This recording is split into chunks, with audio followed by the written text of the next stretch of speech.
That is way too high. Hey guys, welcome back to my channel. In today's video, we're gonna be talking about my May TBR. And this month, I usually do TBR jar chooses my reads, but I feel like I have recently fallen into a reading slump, and I just don't want the TBR jar to choose my destiny for me in the month of May. So I want to kind of mood read and just choose my own books, and hopefully that'll help me get out of my reading slump. So I am choosing Butcher and Blackbird, which if you watched my ultimate bookish video, that's where I did a little book haul and I included this book. This has been hyped up all over BookTube and BookTok, and I am curious to see if I'm gonna like this. This is about two serial killers that become friends, and I think like a romance unravels between them, and I think they kill like bad guys. It's like a very different concept than anything I'm used to, but everybody loves this book. I have heard some mixed reviews, but nothing too crazy. Like, I feel like the majority of people love this book. So that's the first book that I'm really wanting to read. This is a dark romantic comedy. It says full of murder, chaos, and sizzling chemistry. I'm really curious because I did read Hooked by Emily McIntyre.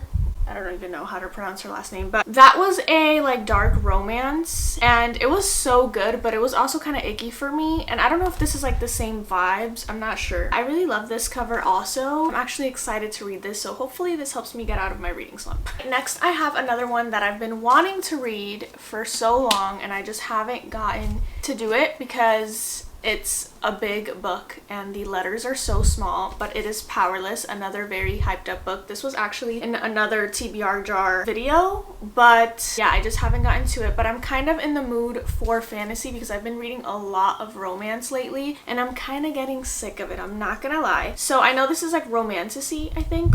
I really want to see why it's so hyped up. I know the novella Powerful just came out and a second book is to be released soon, Reckless I think it's called. So I feel like I need to hop on the bandwagon and see what this is all about. I really have no idea what it's about. I just know that it's fantasy and there's some sort of romance between Peyton and Kai. Other than that, I really have like absolutely no idea. I feel like I've heard everybody talk about this, but I just don't remember. So if you're watching this and you've read this, please convince me to read it because something about this intimidates me, and I think it's just like the tiny letters and how like, how many pages is this? This is like 500 pages long, which I guess it's not like absolutely terrible, but I don't know. Convince me, please. Then we have some summer books because I am filming a summary type video. So these next few books are summer related. I actually just got this last night. This is the Summer Book Club by Susan Mallory. I have heard nothing about this. I literally saw this at the store and this cover is just so beautiful that I was so intrigued, and I think this is a women's fiction, I believe. It's about three women that are in this book club. They're three friends and they're all going through like different life challenges and they're like all reading throughout the story, hence the title. I guess it's about like friendship and overcoming challenges and just growing. I don't know. I haven't read too much into it. I was reading some of the Goodreads reviews, but it has 3.99 stars on Goodreads and I feel like that's pretty good.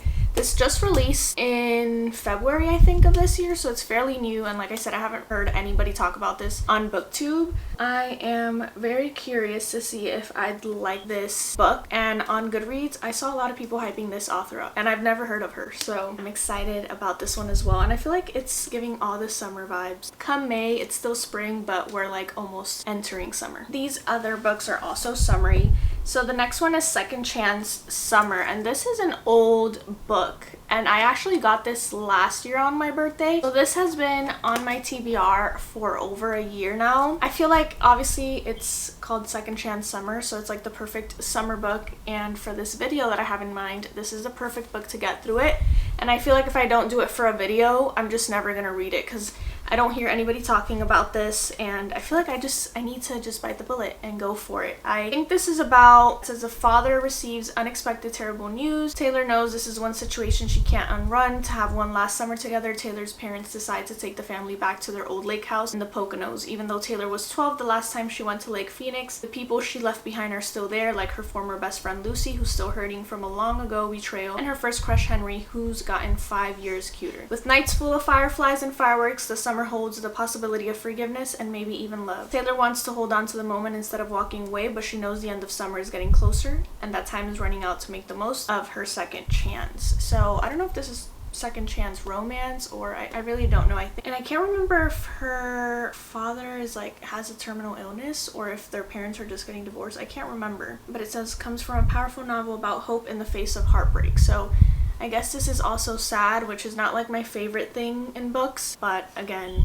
I need to get this off of my TBR. If you've also read this, please let me know and tell me, should I read it? Like, should it be in the top of this month's TBR? Because I'm gonna read it, but I'm just not like overly enthusiastic about it. I just think this is the perfect time to read it. Then I have The Bookshop by the Bay, which is by Pamela Kelly. I also bought this last year around my birthday or around summer, and I wanted to read it for like a summary type of video that I never managed to get to, and I'm gonna do that this year. So I think this is about the main character. She just got a divorce. This is about so it's also friendship. So I guess this is like a women's fiction also. Yeah, it says 2 lifelong friends. Jess loves her work as a high-profile lawyer in Charleston, but when her husband cheats, she retreats to her childhood home on Cape Cod with her 30-year-old daughter, Caitlin, hoping to regroup with her longtime best friend, Allison. One Bookshop by the Bay, Allison's career has taken a hit after 20 years as an editor for the magazine Cape Cod Living. But when she learns her beloved bookstore on the Cape is looking for new ownership, a new dream starts to form, and the summer that could change everything. As the 2 friends reopen the bookstore, they also open themselves up to a magic of second chances. So this is giving like second chance vibes. I mean, not necessarily romance, but like new beginnings. I feel like these 3 books are giving somewhat similar vibes, maybe in different tropes and different ways, but it's like all going through something, some sort of life challenge, and they're overcoming it. So that's kind of cool to have like similarities amongst these books that I'm reading. I think this month I'm reading very different books than what I've been reading these past few months, which I need because again, I've been in a reading slump and it's driving me insane. Now the next book I have is The Good Part by Sophie Cousins. I don't know if I'm pronouncing that correctly, but this is about a 26-year-old that is like struggling in life and she just can't wait to get to the good part of her life. So she like time travels and she wakes up to a handsome man, a ring on her finger, a high-powered job, and 2 storybook perfect children. She's like 40 something, and then she's like, dang, I actually want to go back. I just skipped the good part of my life, like overcoming all the challenges, and now I'm in the good part, but it's not as good as I thought kind of vibe. I also have not heard anything about this book, and I also saw it at Target and I picked it up. It says, have you ever wished you could just skip to the good part? And I think this cover is so cute. I love the colors. It's also kind of giving, I feel like the book cover is giving summer vibes, but I love a good like time travel. So I guess this has like magic realism in it. It's not necessarily fantasy or anything like that. I really want to see how I like this because it says she's 26 and tired of fetching coffees for senior TV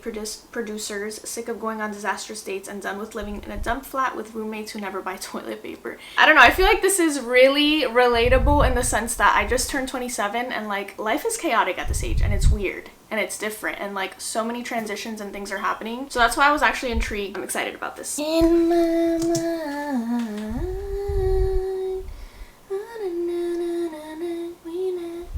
I actually want to add like 2 extra books. Alright guys, we've added 2 extra books. Will I read these? Who knows?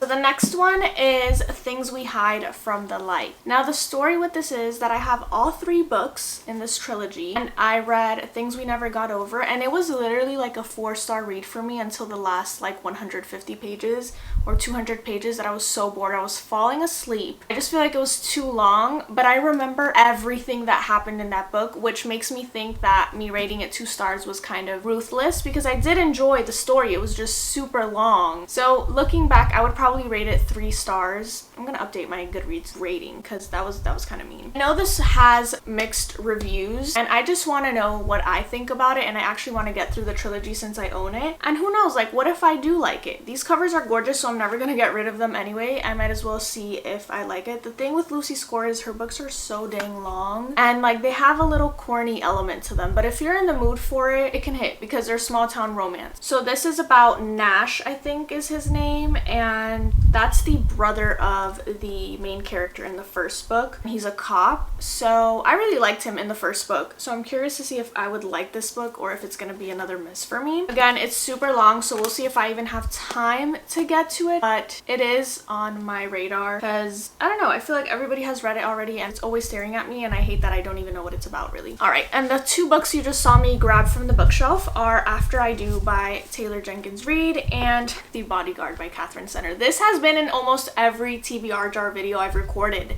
and I have not gotten to it, and this might be the month because it's a short read. So if I don't get to like Things We Hide from the Light, I might grab these shorter books, and everybody also loves this, so I want to see. I have not read any Catherine Center books and I have no idea what this is about, so I think she's the bodyguard. I honestly am going completely blindsided to this. Hannah Brooks looks more like a kindergarten teacher than somebody who could kill you with a wine bottle opener or a ballpoint pen or a dinner napkin, but the truth is she's an executive protection agent, aka bodyguard, and she just got hired to protect superstar actor Jack Stapleton from his middle-aged corgi breeding stalker. Okay.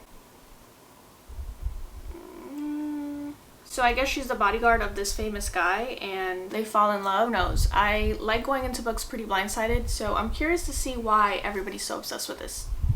Maybe May will be the month. Maybe. I can't make any promises, but I need to read that book. And then After I Do, I mean, Miss Taylor Jenkins Reid does no wrong, and I love her books. They just start slow, like the first 40-80 pages are boring, but once you get through them, oh my god, they're so heart-wrenching and just like a breath of fresh air once you finally finish them, and you're like, wow, that really tugged at my heartstrings. And I think this is about a marriage that decides to take a 1-year break to see if they can like fix their marriage or if they'll get back together. So I don't know, I want to feel something, so this might be the book to do that.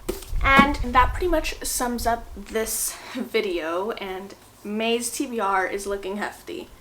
I am way too ambitious, but I feel like I have a good selection this month. I hope you guys enjoy, and again, if you have read any of these books and you think I should read them, please convince me and motivate me to get to them. I hope to see you guys in my next video.